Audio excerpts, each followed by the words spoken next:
Hey guys, welcome back to another episode of It's Midnight Tea. This episode is called My Boyfriend Proposed to Me, Then Asked Me to Split the Cost of the Ring. Let's just go ahead and get into it. When I first met Caleb, I thought he was refreshingly honest. Looking back now, I think he was just selfish with good communication skills. There's a difference. We met through mutual friends at a game night, and he immediately stood out because he was funny in a very calm way. Not loud, not attention-seeking, just charming enough to make you feel comfortable instantly. By our third date, he told me he believed in financial equality in relationships. At that time, I thought, good. I've always been independent. I work full-time, I pay my own bills. I've never expected a man to bankroll my life. So initially, Caleb's views didn't bother me, until I realized his version of equality somehow always benefited him. For example, if we ordered takeout, he calculated exact totals down to the cent. If we took trips together, he expected me to split gas, hotels, groceries, and parking equally, even though he made significantly more money than I did. And if he ever paid for something unexpectedly, he treated it like a charitable donation. One time he bought me coffee before work and jokingly said, "Don't get too spoiled." It was a $6 latte. Still, I ignored a lot because overall he treated me well emotionally. He remembered small details. He called every night. He talked about marriage early on. And honestly, after some toxic relationships in my past, stability felt attractive. 2 years into dating, we moved into an apartment together. That's when I started noticing how deeply transactional he actually was. Living together with Caleb felt less like being in a relationship and more like participating in a low-budget corporate merger. He made spreadsheets for household expenses. He tracked toilet paper purchases. He once Venmo'd requested me for $8 because he said I used most of the laundry detergent that month. I wish I was kidding. Meanwhile, I handled almost everything invisible. Cleaning, groceries, cooking, scheduling, remembering birthdays, buying gifts for his family, doing emotional labor constantly. But because those things weren't attached to invoices, Caleb acted like they didn't count. The first major argument happened during my birthday. I turned 27 and honestly just wanted a simple dinner together. Nothing fancy. Caleb asked where I wanted to go, so I picked a small Italian restaurant I loved. Dinner was amazing. We had wine, dessert, we laughed the entire night. Then the check came, and Caleb slid it toward the middle of the table. At first I thought he was joking. I stared at him for a second before saying, "Wait, are we splitting this?" And he looked genuinely confused. "Well, yeah." I asked if he seriously expected me to split my own birthday dinner. His response? "I mean, equality goes both ways."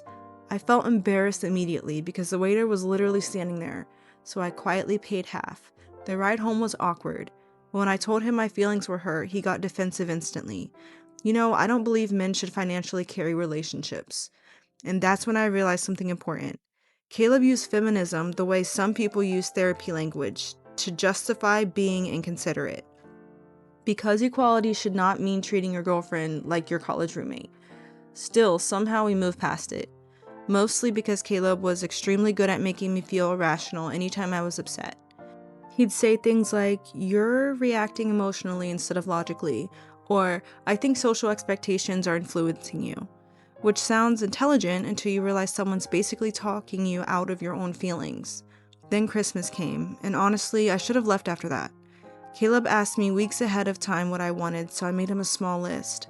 Fuzzy slippers, candles, books, and a weighted blanket. Simple stuff. Meanwhile, Caleb was really into gaming and music production, so I spent months secretly saving to buy him this expensive keyboard controller he'd been talking about non-stop. I remember being genuinely excited to give it to him. This morning came, and he absolutely loved the gift. Like full-on emotional. He kept hugging me and saying, "This is incredible." Then he handed me my presents. Inside the first bag was a reusable water bottle. The second was socks. And the third, one printed coupon-looking paper that said 1 free massage. I honestly thought there had to be another gift somewhere. There wasn't. And before anyone says gifts aren't everything, I know that's not the point. The point was effort. I spent months listening to what he loved, planning, saving. Meanwhile, it felt like he stopped at a gas station somewhere. Later that night, I jokingly asked why he didn't use my wish list. And he actually said, "Well, your gifts were practical." Practical. I started noticing Caleb only valued things he personally benefited from. Generosity confused him. Sentimentality irritated him. Anything emotional that couldn't be measured became unnecessary. Then came the apartment issue. We'd been living together about a year when our rent increased significantly. I suggested maybe we split bills proportionally based on income since he made almost double what I did. You would have thought I suggested armed robbery. Caleb immediately pulled out spreadsheets, actual spreadsheets. He started explaining how proportional splitting was financially unfair to high earners. I asked, so you think paying the same amount while I struggle is more fair? And he said, well, life isn't always equal. Interesting how equality only mattered when it benefited him. Around the same time, my mom had a minor surgery. Not life-threatening, but recovery was difficult, so I spent a lot of time helping her after work. Cooking, cleaning, driving her to appointments. One night, Caleb got irritated because I came home late and forgot to transfer my half of the electric bill. I apologized and explained I'd been exhausted helping my mom all week. And this man said, well, personal responsibilities shouldn't impact shared agreements. I just stared at him, because who talks to their partner like that? A lawyer, a landlord, an emotionally unavailable robot, not someone who supposedly loves you. Then one evening my car broke down unexpectedly. The repair estimate was almost $2,000. I was stressed beyond belief because I didn't have enough savings to comfortably cover it. Caleb listened quietly while I cried at the kitchen table, and for one brief moment, I thought maybe this would be the moment he softened. Maybe this would finally feel like partnership. Instead, he said, you should probably start a better emergency fund system. That was it. No, I can help. No worries. We'll figure it out. I've got you.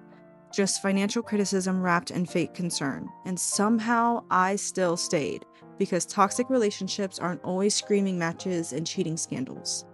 Sometimes they're slow emotional starvation. Sometimes someone slowly drains warmth out of your life until you feel guilty for wanting tenderness at all. Then came the proposal, and honestly, at first it was beautiful. We went on a weekend trip to Seattle for our anniversary. One night he took me to the rooftop overlooking the water. It was raining lightly. The city looked gorgeous. He gave this emotional speech about partnership and growing together. Then he got down on one knee. I cried immediately. Of course, I said yes. I was genuinely happy for about 36 hours. Then during the drive home, Caleb casually said we should probably discuss the reimbursement for the ring soon. I laughed because obviously that had to be a joke. It was not a joke. This man fully expected me to pay for half of my own engagement ring. I actually thought I misheard him.